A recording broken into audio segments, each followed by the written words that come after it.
ordinary drama of consciousness, there lingers a comforting illusion that perception is a window, and beyond the glass pane lies a world that simply is, independent and solid. Objects arise before the senses, and in their rising, they seem to speak of a world that exists apart from US structured, referential, secure. Yet beneath this veneer of ordinary experience, there churns a more catastrophic and terrifying ontology, one in which the act of appearing of manifestation itself is not a benign offering, but a ravenous vortex that consumes all hope of externality, reference, or permanence. The world does not present itself as a sequence of self-contained things, but as a process of implosion, each act of appearing already dying as it is born, turning inward in a spiral of decay that leaves no remainder. At the heart of this vision is the radical notion that the appearance of things does not arise from something prior, something hidden. There is no hidden substrate from which the world erupts. Instead, manifestation is an act that folds back into itself, refusing all claims to outwardness. The idea that there exists a separate, external reality toward which thought anchoring outside collapses, not as a speculative doubt, but as an ontological impossibility. The fold is not a metaphor, but a law, perception, appearance. Thought each is structured as a whirlpool that turns back on itself and devours its own ground. This image of the whirlpool is not merely destructive, it is constitutive. The whirlpool does not destroy a pre-existing stability. It prevents stability from ever taking form. What we encounter are not stable objects that decay, but phenomena that are already rotting in their very genesis forms, that in attempting to become, consume the raw potentiality from which meaning might have emerged. Appearance is thus not the surface of a deeper truth, but a self-consuming event that devours the very possibility of truth. We stand not before a field of reality, but within a crucible of implosive becoming, each glimmer of thought or sensation, a flare that is immediately extinguished by the brightness of its own birth. The supposed given quality of the world is unmasked here as a kind of lie. There is no donation of presence from a realm beyond our awareness. Instead, what seems given is a frictional struggle, a grating eruption of becoming with no source.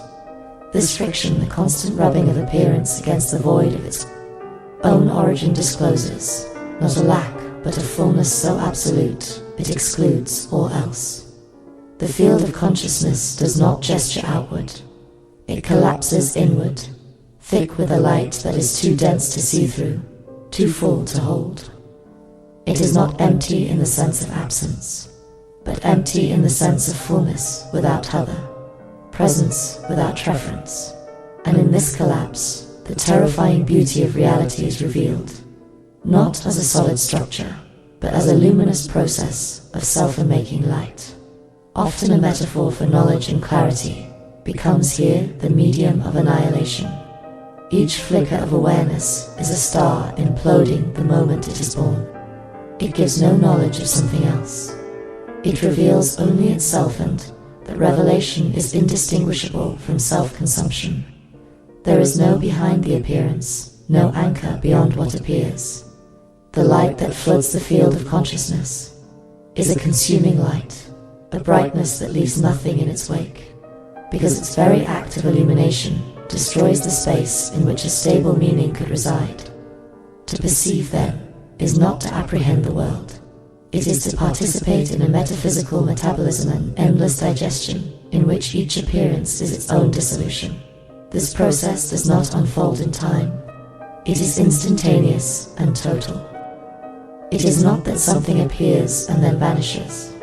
Rather, it vanishes in the very instant of its appearing. This is not destruction, but being as consumption, the act of appearance as an internal collapse.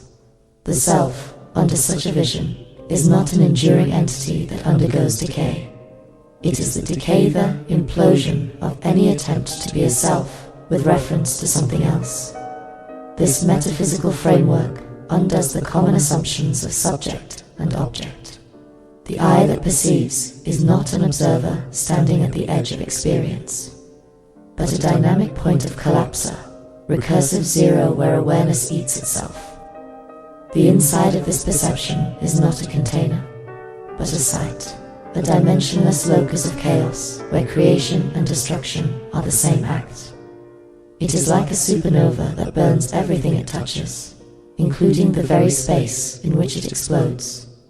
And it is here, in this terrifying brightness, that the fundamental rule emerges.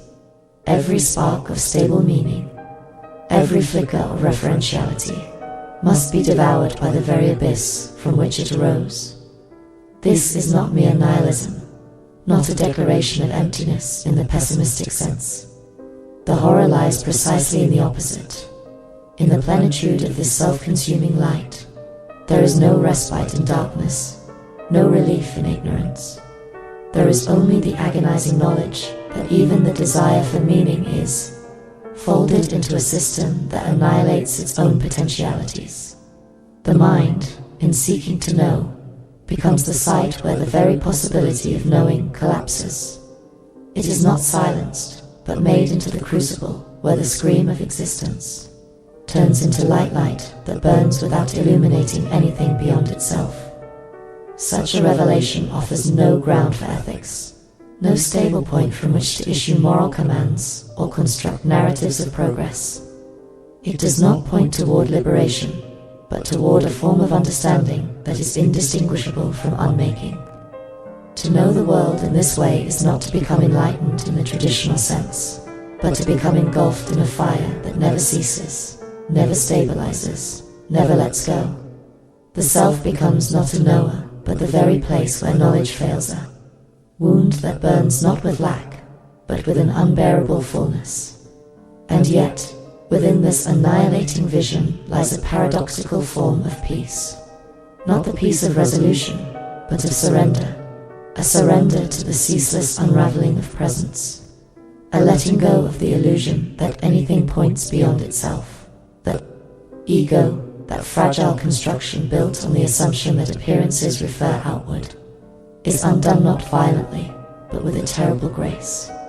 It does not collapse all at once, but is unraveled by the radiant threads of its own falsity, pulled back into the void from which it pretended to emerge. And this unraveling is friction made manifest, the grating of raw awareness against itself. The scrape of thought as it erodes the very conditions of its possibility. This friction, however unbearable, is the only real contact we have with the truth of appearance. It is the moment where consciousness, stripped of all scaffolding, confronts its own condition, that there is no elsewhere, no outside, no meaning, that can stand apart from the instant of its consumption. The beauty of this lies in its terrifying consistency. Every gesture toward meaning is already devoured. Every attempt at reference is already undone. The mind, in turning toward the world, finds only itself, and in finding itself, collapses. The implication is profound. Our experience is not a window to reality, but a fire that consumes itself in every instant. The search for meaning becomes not an exploration, but a descent into the impossible architecture of a mind that is also a mouth. A brightness with no object. There is no message in the light, no hidden content waiting to be deciphered. The message is the light, and the light destroys the messenger. Thus, to live within this framework is not to deny the world, but to see it as a field of radiant unmaking. Every object, every thought, every flicker of sensation is a piece of decay caught in the act of pretending to be a thing. The real is not behind appearances, but in their collapse. And the self, far from being the master of this domain, is only the name we give to the process by which meaning dissolves. This is not a truth that can be held, only one that can be burned by, and in the burning, perhaps we discover the only kind of authenticity left, not one grounded in reference or structure, but in the sheer intensity of a light that destroys even as it gives. In the end, consciousness is revealed not as the triumph of mind over matter, not as the crowning achievement of evolution or spirit, but as a catastrophe without cause, a luminous implosion, whose only law is that every form must vanish in the moment of its appearing. This is the mind-eating law, the principle of being eating, a metaphysical feast in which everything is devoured before it can be known, and the only peace lies in the endless, beautiful torment of that which cannot escape itself.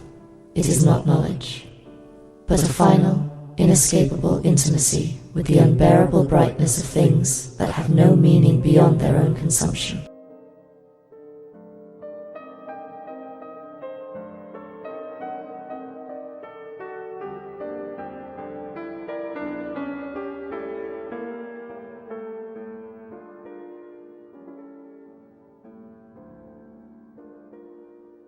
To read the raw excerpt discussed in this video, along with a more detailed analysis, please visit our Substack page at https://substack.com/@AETHYRICPHRONTISTERY. Link in bio.